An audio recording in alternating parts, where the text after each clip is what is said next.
Intifadah itu apa? Intifadah itu adalah orang Palestina rame-rame melempar orang Yahudi dengan orang Israel dengan batu, senjatanya batu. Kalau kita lihat, ngembate, pandai nasi lawan Israel ngembate pakai tank. Kita yang melihat itu nggak akan berpengaruh.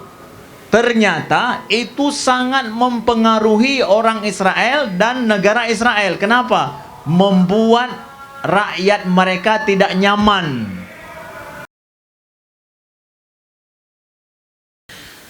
Bismillahirrahmanirrahim. Assalamualaikum warahmatullahi wabarakatuh. Alhamdulillahirabbil alamin. Alhamdulillahilladzi la yuhmadu ala makruhin siwah. Asyhadu an la ilaha illallah wahdahu la syarikalah wa asyhadu anna Muhammadan abduhu wa rasuluh. Allahumma salli wa sallim wa barik ala sayyidina Muhammadin wa ala alihi wa sahbihi wa sallim. Amma ba'du. Yang kita muliakan orang tua kita yang berhadir di sini dan sponsor utama kita pada malam ini, CEO Garuda Syariah. Ya, alhamdulillah, Bapak Zakaria Agani, yang beliau sampaikan insyaallah ini Garuda Syariah sedang dalam membangun, ya. Insyaallah sekitar 3 bulan lagi akan selesai pembangunannya, ya, penambahan kamar lagi insyaallah, kata beliau, kita aminkan semuanya. Insyaallah nanti yang menginap di Garuda Syariah ini sama juga dengan menyumbang berapa persen? 10% untuk Palestina. Nah, ya, kita doakan insyaallah makmur dengan hamba-hamba Allah yang menginap di sini, karena dekat dengan Masjid Raya, tinggal jalan kaki cuma 1 menit, ya. Masya Allah, ya. Ya, jadi ini informasi luar biasa, ya, menginap sambil menyumbang untuk Palestina. Masya Allah, ya. Allah kabulkan insyaallah niat beliau ini yang sangat mulia. Kemudian kepada Bang Dosi, ya, Ketua KWSPI luar biasa yang bergerak di bidang membentuk opini kebaikan dalam masalah syariat Islam di Aceh melalui media-media, Masya Allah. Dan kepada kawan-kawan akrab yang dimuliakan Allah telah berhadir semua, serta seluruh para tamu undangan dan juga jumhur yang telah berhadir di sini. Alhamdulillah Rabbil Alamin. Terima kasih tadi kepada seniman kita Jeff, ya. Masya Allah, udah berapa kali jumpa sama Jeff, ya, dan juga kepada Syifa tadi, Masya Allah, lantunan lagu menyemangatkan kita terhadap Palestina. Bapak Ibu yang dimuliakan Allah dan kawan-kawan muda semuanya, apa yang akan kita bicarakan malam ini tentang tragedi yang terjadi di Gaza. Saya lebih sedikit melihat kepada kita berbincang dan diskusi malam ini untuk memperbaiki opini kita tentang masalah Palestina itu sendiri, khususnya di kalangan kawan-kawan muda. Nah, banyak masalah atau pertanyaan-pertanyaan yang timbul tentang masalah ini. Kita tahu bahwa masalah Palestina adalah masalah 1 abad lebih, sudah 1 abad kita katakan, ya. Hampir insyaallah 2027 ini sudah menjadi masalah 1 abad, ya. Dan kita menjadi saksi insyaallah masalah Palestina 1 abad itu adalah tinggal beberapa tahun lagi, dan kita menjadi generasi yang menyaksikan kondisi Palestina 1 abad ini setelah dijajah oleh Israel.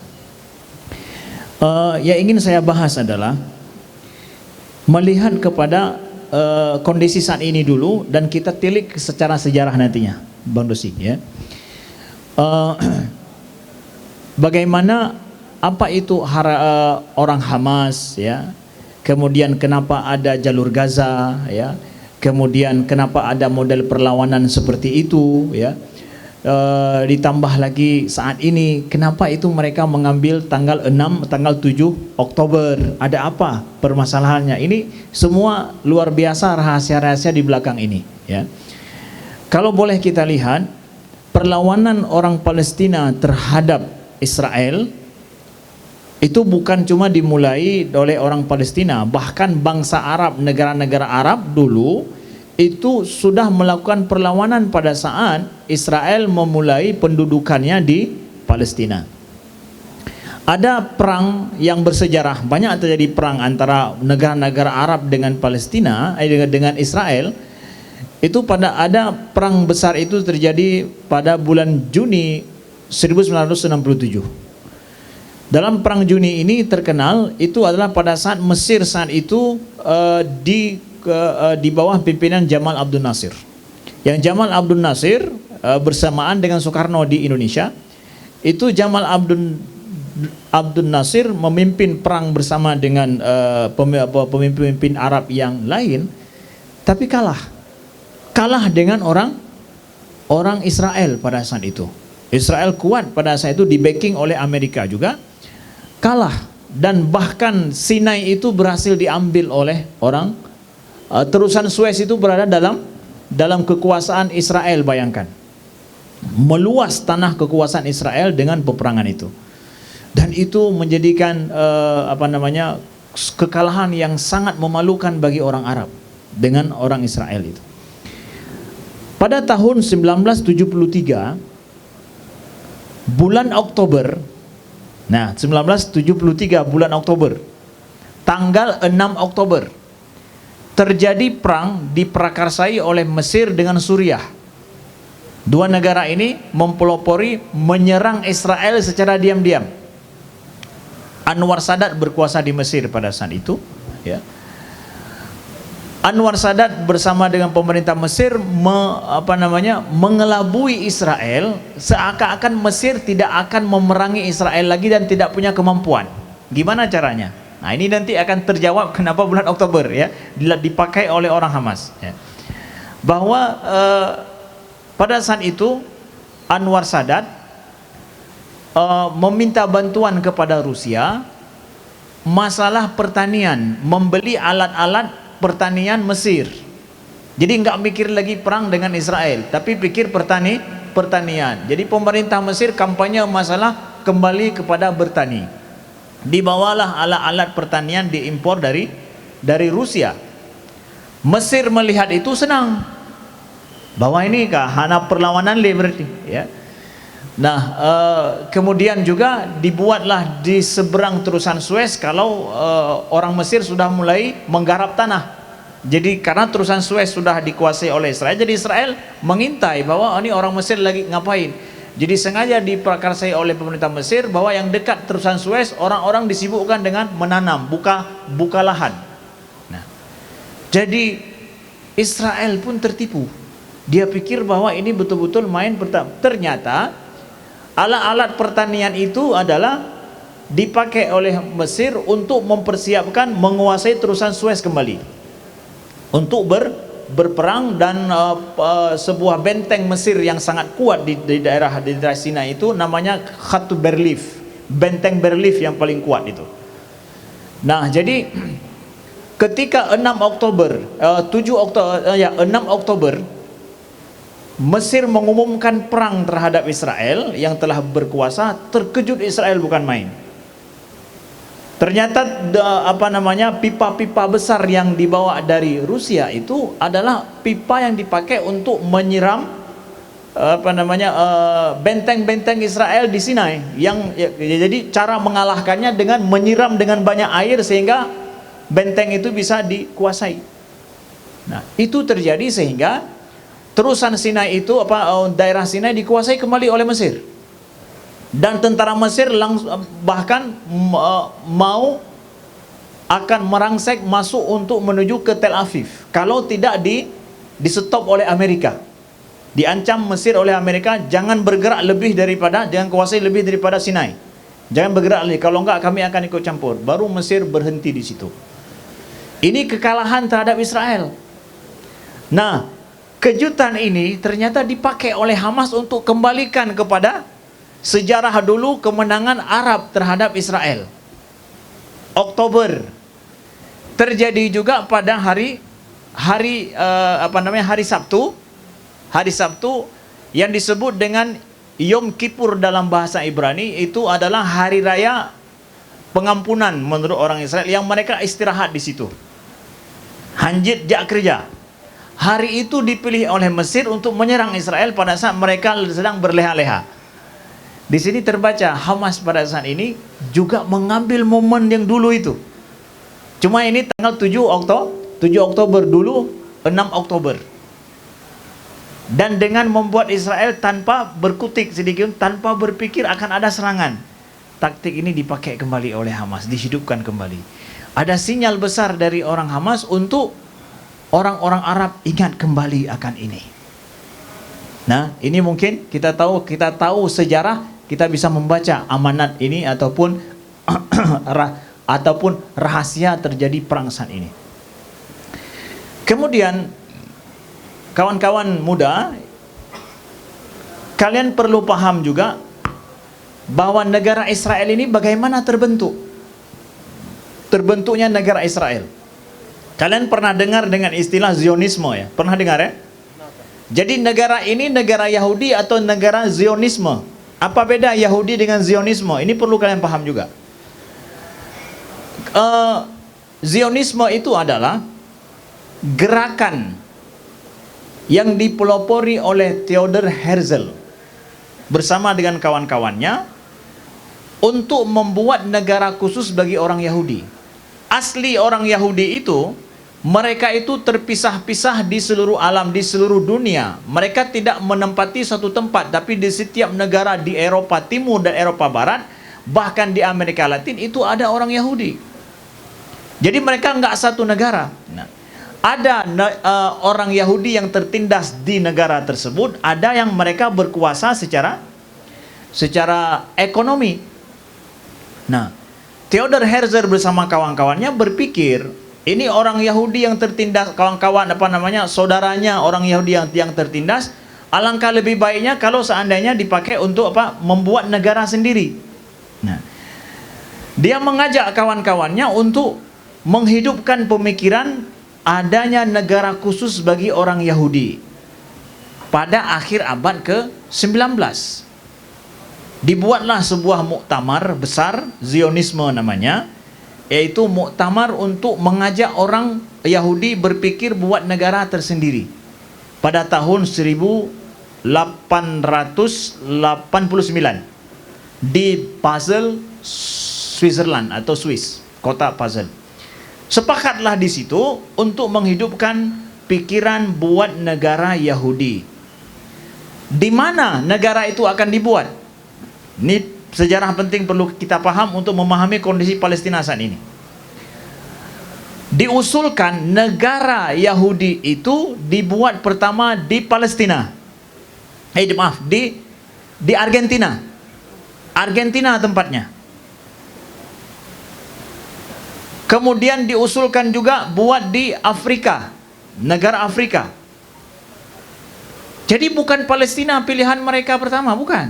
Tapi di Argentina di sana. Dilihat, makanya Argentina banyak orang Yahudi juga. Messi.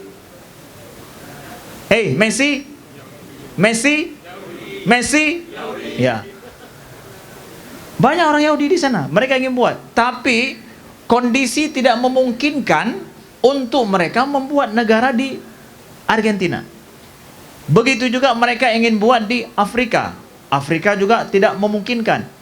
Karena Palestina pada saat itu sudah lepas daripada Utsmaniyah, dinasti Utsmaniyah, Khilafah Utsmaniyah, karena sudah hancur Khilafah Utsmaniyah, dipegang oleh orang Inggris. Nah, kelompok Zionisme ini melobi Inggris, boleh tidak kalau seandainya negara Israel itu, negara Yahudi itu, negara orang Yahudi dibuat di Palestina. Berundinglah orang Zionisme ini. Berunding, ada keuntungan bagi Inggris kalau dibuat negara Yahudi di sana. Kenapa? Maka Inggris akan mengamankan maslahatnya di Timur Tengah dengan adanya negara Yahudi di situ. Orang Zionisme berjanji akan menjaga kemaslahatan orang-orang Inggris di sana. Karena Inggris pada saat itu adalah penjajah. Maka dia tidak mau negara ini lepas dari mereka, tapi harus ada maslahat keuntungannya. Bargaining. Akhirnya disetujui oleh Inggris dengan adanya perjanjian Balfour namanya. Ditandatangani, diizinkan orang Yahudi dari Eropa yang sudah banyak di Inggris untuk dihijrahkan, dieksoduskan ke Palestina, diizinkan oleh Inggris. Demi apa? Maslahat Inggris di Timur Tengah. Ya.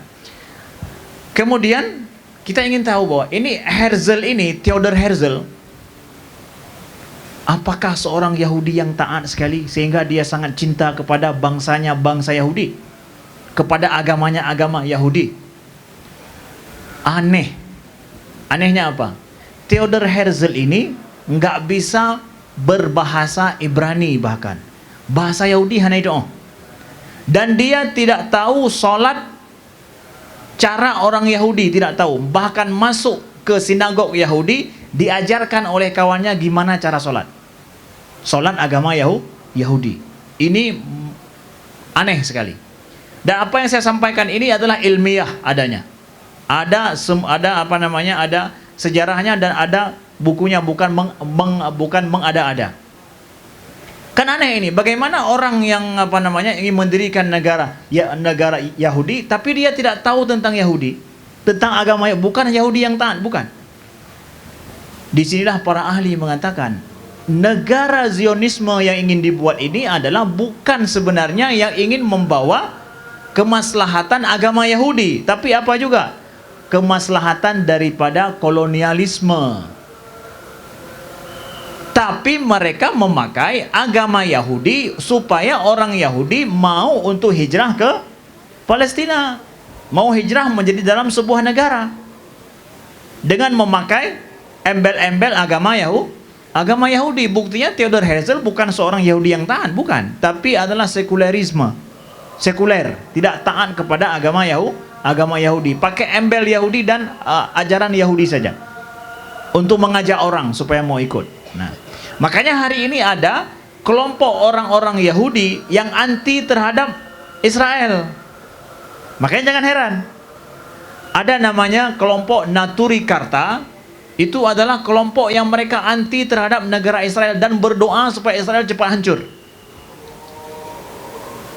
Begitu juga orang agama Yahudi Ortodok yang ada di Brooklyn, New York, yang saya udah pergi ke sana, saya melihat itu adalah orang Yahudi yang sangat taat. Tapi kenapa nggak mau hijrah ke Palestina? Kalau memang ini adalah negara yang dijanjikan Tuhan dalam Taurat, semestinya orang Yahudi yang taat akan hijrah lah. Kenapa? Ini negara yang dijanjikan dalam Taurat. Kalau memang itu ajaran Taurat untuk buat negara. Orang Ortodok di Brooklyn, New York tidak mau hijrah. Banyak mereka tinggal di sana orang-orang taat. Maka kemarin waktu bulan lalu, bulan Maret saya ke New York itu, saya pergi ke Brooklyn, katanya itu banyak, dan saya melihat kebiasaan orang Yahudi di Brooklyn. Orangnya taat-taat. Wanitanya yang nggak ada cuma pakai jilbab. Bajunya sopan, bagus, panjang, tagalon ya. Baju hitam isu panjang lom hana deh. Cuma yang deh jaro tagai. Aki pi pakai kaos kaki. Rambutnya tidak nampak, mereka pakai rambut lain, rambut asli tidak nampak, atau bahkan ada yang pakai tutup. Jadi sangat taat. Pertanyaannya, kenapa mereka nggak hijrah ke Palestina kalau memang itu negara Yahudi yang sesuai dengan Taurat? Mereka nggak setuju karena mereka melihat bahwa itu negara-negara penjajah, bukan negara yang dijanjikan oleh Tuhan dalam ini. Maka ketika kita bicara tentang Yahudi dan Israel, ini adalah negara Zionisme.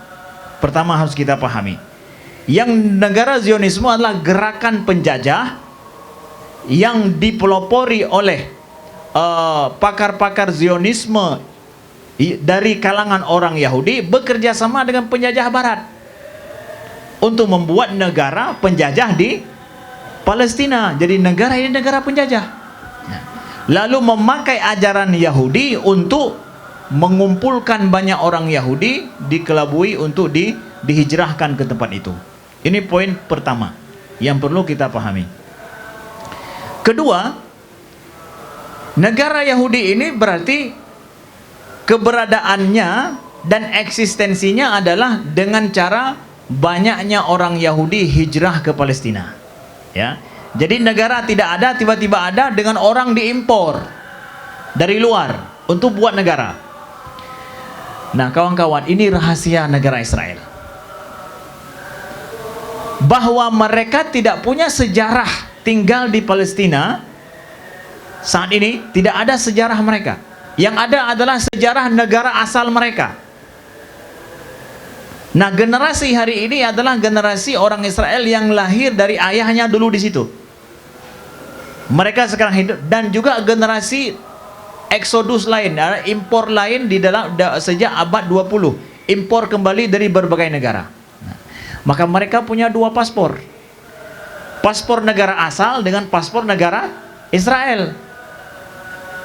Karena mereka tidak punya sejarah yang kuat di negaranya di Palestina, di negara Israel itu, maka mereka pergi ke Israel, dijanjikan oleh negara Israel untuk mendapatkan tempat yang nyaman, tempat yang aman, tempat yang dan kemudahan kerja yang daripada negara asal mereka.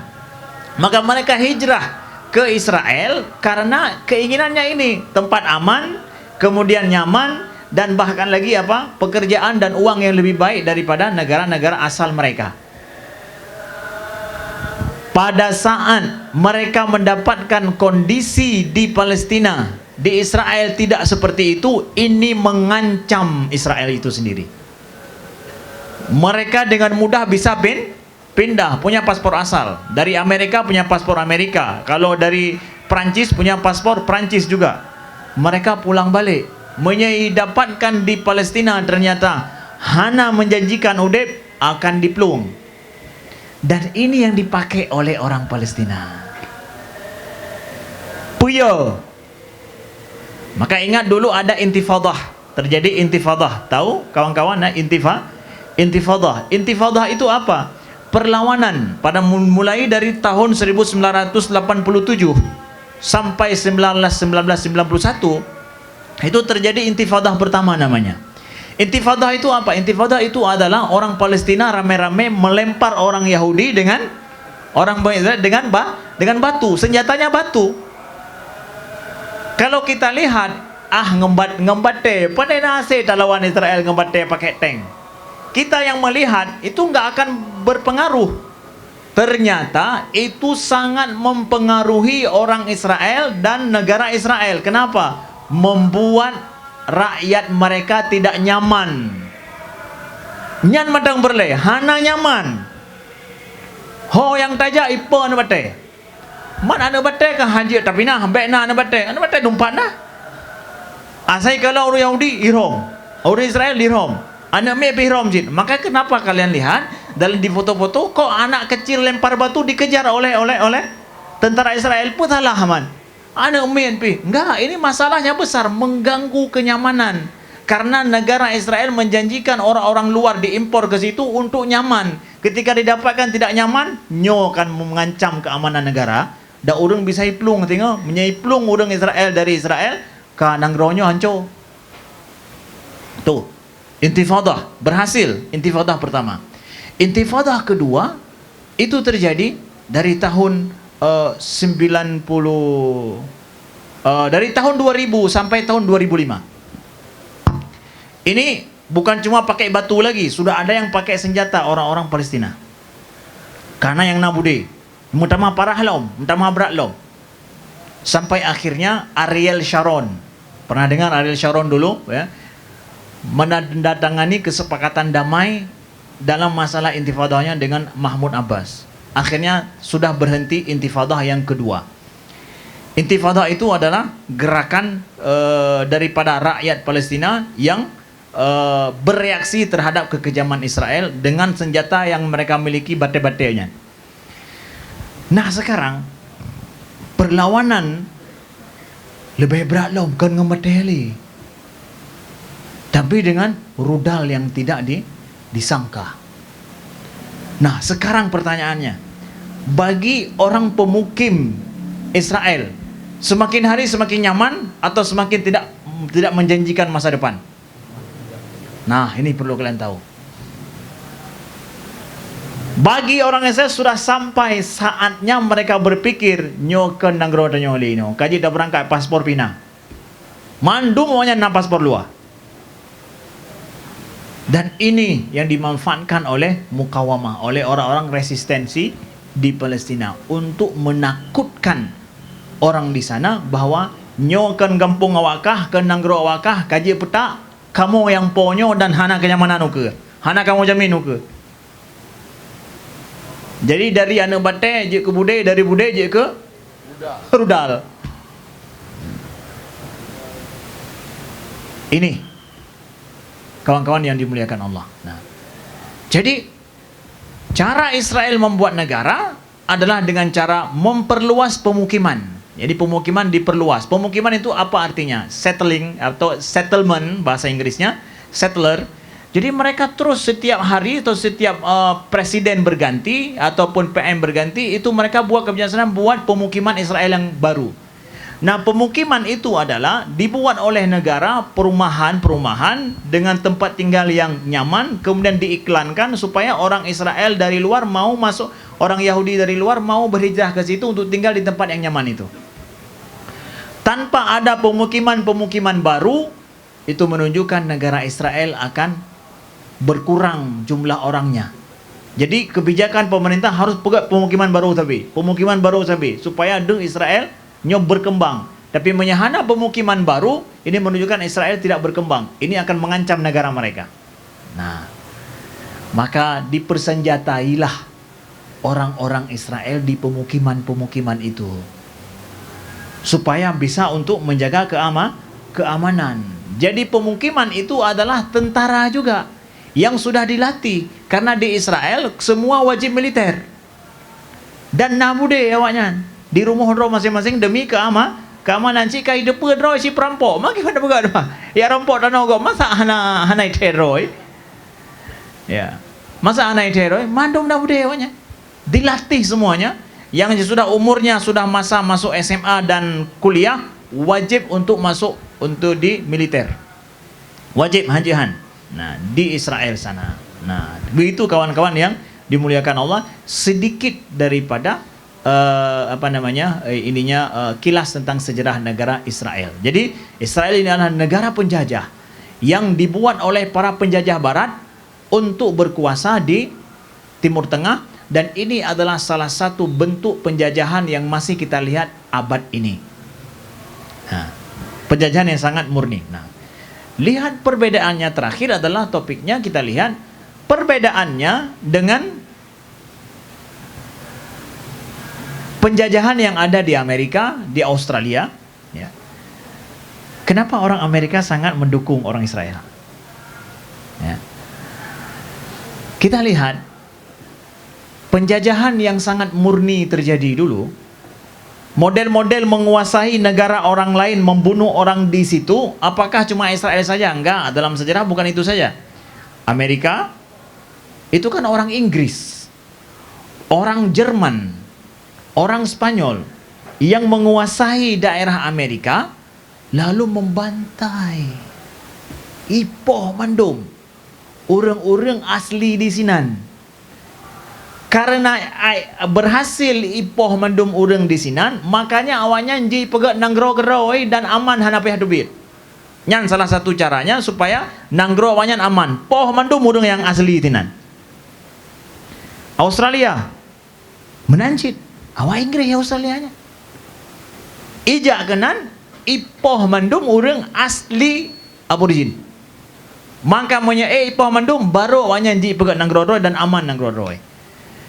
Sekarang modelnya Palestina, supaya Israel jut betul-betul tinggal harus sama dengan sejarahnya awal. Sejarah tu, sejarah poh mendum urang asli baru ji pegat nanggrodoi dengan aman. Kejadiannya di Afrika Selatan. Afrika Selatan juga sama. Afrika Selatan awak Inggris awak penjajahannya ijau Afrika Selatan dengan cara apa? Menguasai Afrika Selatan. Kemudian mereka lah yang berkuasa. Ipegatlah yang kulit putih, kulit hitam itu tidak sama. Bacut-bacut awalnya ipoh orang hitam. Tapi orang hitam di sana buat perlawanan. Mereka buat perlawanan, gara-gara mereka melakukan perlawanan dan berhasil, akhirnya negara kulit putih enggak berhasil dibuat di Afrika Selatan. Bahkan orang kulit putih harus peluang meluang. Padahal mereka dulu sebelum itu berkuasa di sana. Dan ini dipelajari oleh orang Israel dan juga oleh orang Palestina. menyehana yang berlawan awaknya, maka tanya akan habis mendung. Sama lagi Australia, sama lagi di sini. Yang lu pegang habanya bahasa Aceh karena diterjemah oleh Google ndre. Diterjemah oleh lenyan kah memang hanja jale ke gede. Ya. Maka dinyan.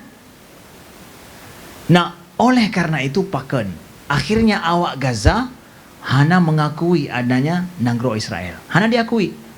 Karena hana diakuinya ya, mereka siap melawan. Dengan perlawanan ini dikhawatirkan tad oleh orang Israel.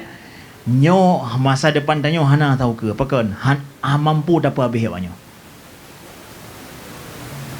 Jadi Gaza yang sekarang ini jadi jalur Gaza yang enggak dikuasai oleh orang Israel sebelum tahun 2005 itu dikuasai dan banyak orang pemukiman Israel di jalur Gaza. Jangan pikir nggak ada orang Israel, ada. Tapi tahun 2005 mereka keluarkan semua orang Israel dari situ. Pakan dia lebih lerugau daripada laba. Tegak awak Gaza. Mereka keluarkan semua orang Israel yang sudah dimukimkan di jalur Gaza. Sampai akhirnya tahun 2007 Hamas menguasai jalur Gaza. Ketika Hamas menguasai jalur Gaza, Israel mengatakan jalur Gaza adalah wilayah musuh Israel. Sedangkan tepi barat kenapa enggak dikatakan wilayah musuh? Karena yang berkuasa di tepi barat mau mengakui adanya Israel. Harakat Fatah mengakui adanya Israel dan siap berdamai dengan Israel. Makanya enggak dianggap musuh. Tapi hana di jalur Gaza dianggap musuh. Kenapa? Yang berkuasa di situ adalah orang Hamas. Hamas itu enggak mengakui eksistensi Israel. Makanya dibuatlah itunya. Nah, kawan-kawan yang dimuliakan Allah. Nah, dengan izin Allah kita lihat mana lebih berpengaruh. Yang mengakui ada Israel akan lebih berhasil mendirikan negara Palestina atau yang tidak mengakui adanya Israel. Toh yang berpengaruh. Ini kedua-dua kita lihat sejarah membuktikan mana yang lebih ditakuti oleh orang Israel. Mana yang menjual negerinya, mana yang membela negerinya. Kalau memang orang Israel menginginkan orang Palestina mengakui mereka, oke, sudah ada itu. Karena saya selalu bilang, salah orang Hamas karena enggak mengakui adanya Israel. Hai, kenapa Hamas mentang orang Palestina? Jalur Gaza di tepi baratnya orang Palestina cid. Orang Palestina juga sudah mengakui Israel. Mana orang Fatah? Puka pegak ngangan dengan awak Fatah. Kapulamit. Ipelamit kan? Semakin hari semakin ipurugo. Presiden Palestina cuma boneka saja. Gepegah Hamas apa hanjut. Ho gadah ju. Bahkan Yasir Arafat maaf cakap diracuni oleh Israel lagi. Jadi mana pilihan orang Palestina? Wahai Israel, ketika orang mengakuimu sebagai negara, tapi ternyata tidak ada harapan di sana. Lalu harapannya di mana? Ya tidak mengakuilah akhirnya. Kedua-dua ada. Nah, begitu. Jadi jangan salahkan orang Palestina ketika tidak mengakui eksistensi Israel, karena Israel tidak menghargai adanya orang Palestina di situ, justru banyak membunuh mereka. Ya, begitu kawan-kawan yang dimuliakan Allah. Jadi ini adalah bukan teroris mereka, tapi adalah gerakan yang ingin membebaskan negara Palestina itu sendiri yang dirampas sedikit demi sedikit oleh gerakan Zionis. Jadi the problem is not with the Jewish. The problem is with the Zionism. The problem of Palestine and all of Muslim over the world with the Zionism, not with the Jewish. We respect Jewish as long as they respect ours, our religion and our right. We respect them. Not problem with the Jewish. The problem is with Zionism as the colonialism in this century. Nyan kena lu pegah bawanya. Jadi baik pegah apa pegah nyan. Nyok ke pegah mandu. Ya, benar-benar terima kasih. Baik.